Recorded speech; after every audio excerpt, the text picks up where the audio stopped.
Hi, ஒரு வருஷத்துக்கு ஃபீஸே வெறும் 3500 ரூபாய் தான். நம்ப முடியுதா? Yes, BSc nursing, BPharm, BPT, BSc OTAT, MLT, cardiac technology, perfusion technology, accident and emergency care technology, radiography and imaging technology, respiratory therapy, neuro electrophysiology, clinical nutrition 19 வகையான paramedical degree கோர்சஸ்க்கு ஒரு வருஷத்துக்கு படிக்கிறதுக்கு ஃபீஸே வெறும் 3500 ரூபாய் தான்.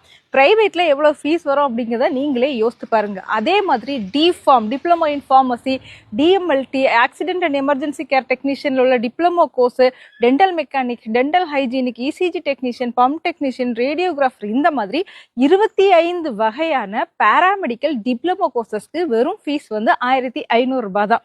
ஸோ இதெல்லாம் எங்க அப்படின்னு பார்த்தீங்கன்னா கவர்மெண்ட் செக்டர்ல உள்ள காலேஜஸ்ல, அதாவது தமிழ்நாடு அரசோட மருத்துவ கல்லூரிகள்ல இந்த படிப்புகள் படிக்கிறதுக்கெல்லாம் ஃபீஸ் இவ்வளவுதான். இதுக்கான கவுன்சிலிங் எல்லா வருஷமும் மே மாசம் கடைசியில நமக்கு அப்ளிகேஷன் ஓப்பன் ஆகும்.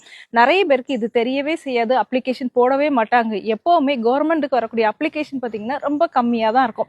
ஸோ இந்த வருஷம் 12ஆம் வகுப்பு முடிச்சுட்டு ஏதாவது ஒரு படிப்பு மருத்துவத்துறையில படிக்கலாம்னு நினைக்கிறீங்கன்னா இந்த கவர்மெண்ட் கவுன்சிலிங்க்கு அப்ளை பண்ணுங்க. எப்படி அப்ளை பண்ணணும், எப்படி கவுன்சிலிங் அட்டென்ட் பண்ணணும் அப்படிங்கிறது உங்களுக்கு தெரியலன்னா நீங்க ஒரி பண்ண வேண்டிய அவசியமே இல்லை. நர்சஸ் ப்ரொஃபைல் அப்படிங்கிற நம்மளோட சேனலை ஃபாலோ பண்ணுங்க. அதுல இந்த அட்மிஷன் குறித்த எல்லா கைடன்ஸுமே உங்களுக்கு கொடுப்போம். ஸோ உங்க கூட 12th படிச்ச பசங்களுக்கோ பிள்ளைங்களுக்கோ இந்த ரீலை வந்து ஷேர் பண்ணி கொடுங்க. அவங்களும் கம்மியான ஃபீஸ்ல கவர்மெண்ட் செக்டர்ல ஒரு காலேஜ்ல படிக்கிறதுக்கு ரொம்பவே ஹெல்ப்ஃபுல்லா இருக்கும். தேங்க்யூ.